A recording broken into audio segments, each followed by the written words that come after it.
that shit can fuck right off. Today, Precarious plays Transistor.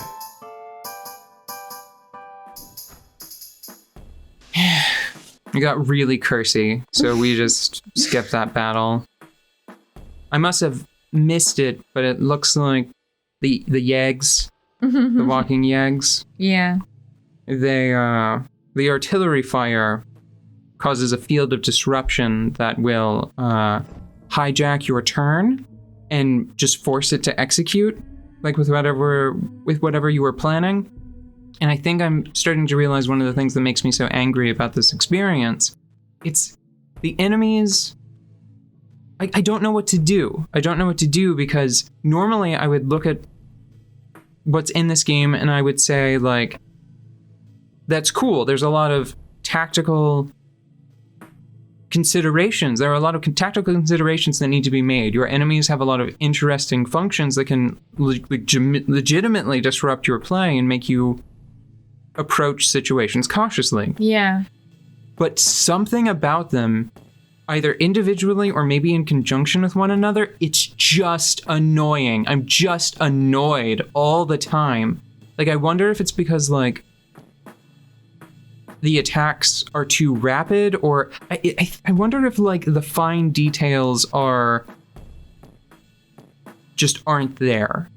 Because whenever I think of, like, so there's this subtle little thing in, say, Beautiful Joe, again, thinking about that game, where when you enter slow-mo, if an enemy is, like, winding up, if certain enemies are winding up and you enter slow-mo, they attack immediately. And it's because it makes for a smoother, more consistent gameplay experience, right? Yeah. But if you're, like, leaving slow-mo and an enemy starts winding up during the slow motion period, yeah, you get a little grace period, because otherwise the sudden shift from slow-mo to normal speed could catch you unaware in a really aggravating way, you know? Yeah. The game just has tons of little touches like that.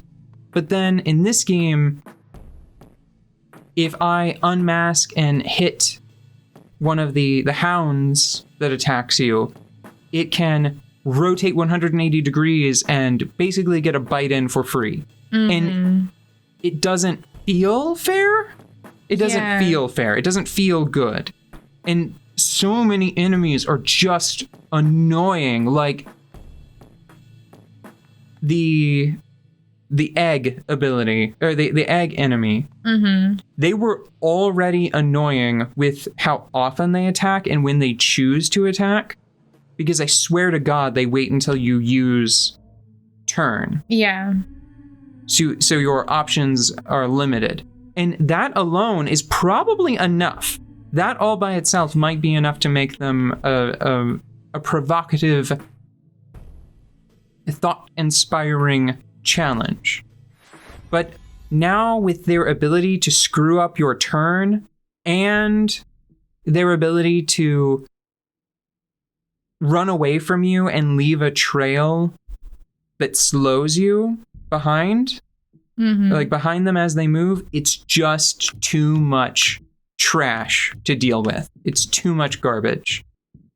Yeah. Well, and one of the things that drives me crazy about these powers is that watching you try to construct solutions, first off, they don't seem to work the way you think that they should because the descriptions are not perfect. And then also, the enemies themselves rob you of your clever plans pretty regularly, too. So even once you figure out what they actually mean by the text that's in the description, like you said, like getting knocked out of turn and being forced to just go with whatever you had, it just deprives you of that cleverness that is why people play strategy games. Like why you would play a turn-based game. Yeah, so then it should be just an action game and not a turn-based game, but when you're in the actions don't feel very fluid. and it gets too hectic to actually do the actions outside of turn when things get heated. And I feel like that has to do with the perspective, you know? Yeah.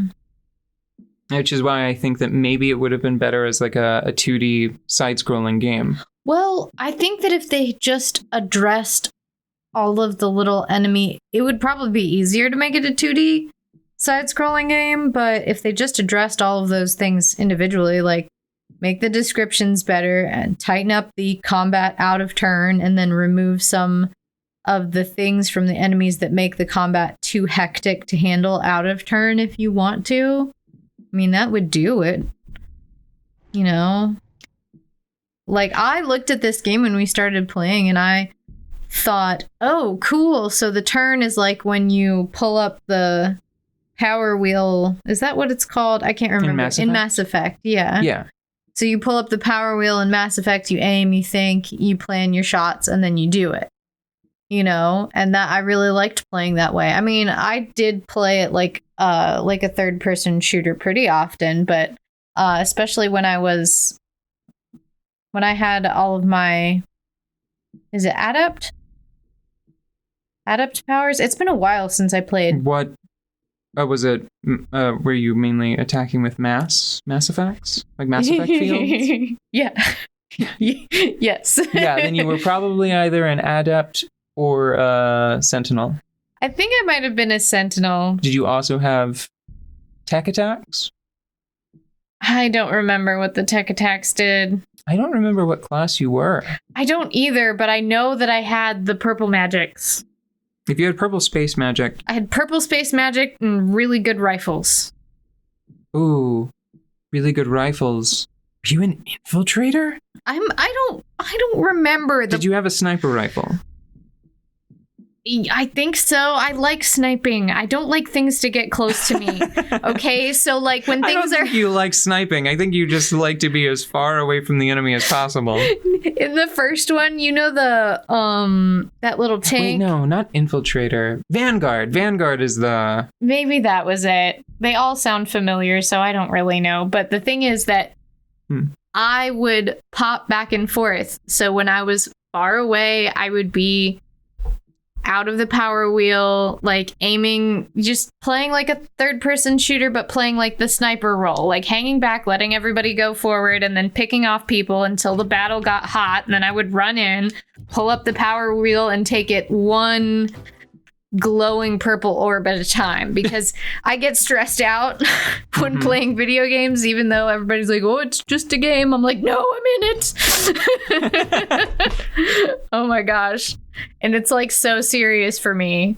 So because of that, I really liked being able to slow down for Mass Effect. And so when this game came up and we were looking at it in the beginning, I was like, oh, this is great. I love this. This is exactly the kind of thing that I like, where you can slow down and be tactical as things get heated. And you can still be in the action for the easy stuff, you know? Mm-hmm. But this is just not how this game has turned out. I think that one of the problems... Oh, no, I'm sorry. I'm in a very confrontational mindset, I guess. Mm-hmm. I should mention that I still think that there's a lot to like about this game, and I still think it's a good game. I'm just frustrated because I want this to be one of my favorite games. Yeah, you want to be able to see, like, look at this beautiful piece of artwork. Yeah. And it's also got all of the hardware in place. Like, I want to be able to talk about this game like I talk about Hyper Light Drifter or Hollow Knight, post-release content Hollow Knight. Yeah. And other games that I just unabashedly adore. Mm-hmm. And I just can't, because I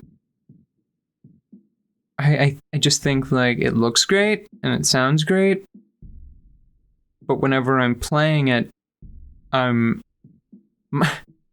it's like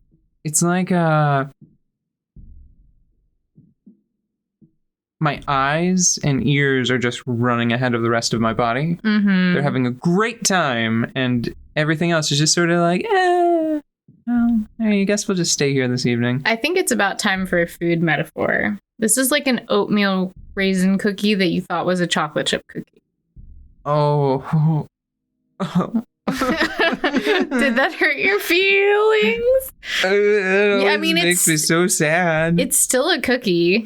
Yeah, it's still a cookie. I like oatmeal I'm gonna say raisin no cookies. to it. But at the same time, if you wanted it to be a chocolate chip cookie, this is very disappointing. Yeah. Not everyone wears the Darcy brand. However, 2 years ago, more than 56% of individuals between age of 16 and 42 showed interest in or complimented someone wearing Mr. Maximilius? Maximilius Darcy. Maximilius Darcy's clothing, the self-styled Cloud Blink. Pardon me, I'm going to take that one again from the top. The self-styled Cloudbank Clothier. Man, this is a rough one. Read this one? No, I can do it. I can read the words. Became a fashion icon in his early 20s when he introduced to the world a garment line that boldly eschewed formal tradition. Not only I've got the shakes now, I'm off my game. Not only that, so prolific was his work that seemingly everyone in Cloudbank, in reality it was only 8% of the population at the time, found garments that spoke to them as individuals. In spite of this, all was not well in Mr. Darcy's life. In private, Mr. Darcy suffered from certain dependencies he believed were the source of his talent, or rather the source of his inspiration. Unfortunately, he was correct in this assessment. When he decided to come forward and wean himself from these dependencies, after an initial public outpouring of support, his career started to falter. His ideas came less quickly, or he could not act on them as quickly. And so, against the wishes of his closest confidant and partner, he resumed his old habits. It was then that Mr. Darcy met certain individuals professing knowledge of his condition, who invited them to participate in an experiment that could cure him without compromise. Believing he had little to lose, Mr. Darcy decided it was worth a shot. It may seem mundane for the Camerata to take interest in a man like Mr. Darcy, yet from the Camerata's perspective, he was perfect. Here was someone with the capacity to sway thousands in a subtle way, and whose career appeared to be waning. The public would readily accept that such a man, publicly disgraced, would decide to head to the country, away from the bustle of city life. And indeed, the public took this news at face value. All but Mr. Darcy's confidant, whom the Camerata dealt with separately. Yeesh. You know what I want? What? I want a book. I want this as book. As audiobook. So that they can include the music. And the voice. Yeah. Red, will I ever see you again? Yeah. I mean, face to face. I don't know, buddy. I like to wonder about that. Like maybe you can get me out of here, or something. Then we can watch everything around us wash away, hand in hand. Aww. Oh. What was that? Oh. That's way better. He's so sweet. And sad. And drunk. What do you think you're gonna find back here? Boop, boop, boop, boop, boop, boop. Maybe you just like to hear me talk. I do like to hear you talk. It's nice to know you're still here and we're not just a lonely person Dang it. running through a decomposing virtual cityscape, lugging a sword. Oh no. Get our flatbread now. This is it. This is the straw that broke the digital camel's electronic back. Circumstances beyond our control have one last flatbread on the house. That's. This is a tragedy. You gotta get the sea monster. I don't know. I feel like, given the circumstances, I think I gotta go with a mystery Jans. I don't want to be. This is a beggars can't be choosers situation. Fine. Oh. Oh no. That's practically an error code, so. We delivered pretty much never. You know, I think one of the problems that I'm having right now is that I like having jaunt where it is. Mm-hmm. But with ping as a passive, I can move really far in turn. Yeah. Which functionally, like, that's what I kind of want jaunt for. But jaunt is probably more appropriate for out of turn play. Yeah.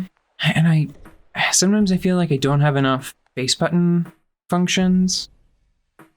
Why couldn't there have been subcategories for R1 and L1, you know? Mm-hmm. And also I should say, why can't I have 2 copies of jaunt?